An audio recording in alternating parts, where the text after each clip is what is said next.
জব্বার মন্ডল নিজে বলেছেন আমার ম্যানেজারকে যে আপনার ম্যাডামকে আমার পাশে দাঁড়াইতে না করবেন, আমার পাশে বসতে না করবেন। আরেকটা পোশাক ওনার ড্রেস আপের দিকে তাকানো যায়, তাহলে নারীর স্বাধীনতার বিষয়টি কোথায় গিয়ে দাঁড়ালো? আছে স্বয়ং জব্বার মন্ডল নিজে আমার ম্যানেজারকে বলেছে, বলো তুমি কি বলেছে?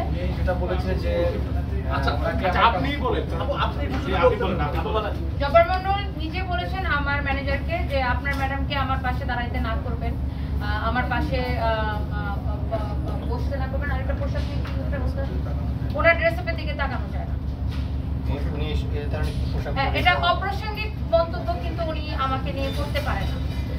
তাহলে নারীর স্বাধীনতার বিষয়টি কোথায় গিয়ে দাঁড়ালো? আজকে 2024 সাল, যেখানে আমি আবারও বলতে চাই, যেখানে মাননীয় প্রধানমন্ত্রী একজন নারী এবং যিনি আমাদেরকে অভয় দিচ্ছেন নারী স্বাধীনতা, নারীর অধিকার এবং নারী উদ্যোক্তা তৈরির জন্য, তাহলে আমরা আমরা আমরা আমরা কোথায় যাব?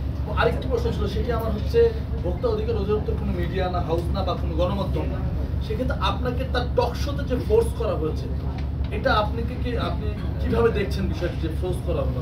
না, কারণ আলোচনা যেখানে ওনাদের জব্বার মন্ডল ছিলেন, ওনাদের ডিজি মহোদয় ছিলেন, আমার অভিযোগকারী ছিলেন, আমি ছিলাম।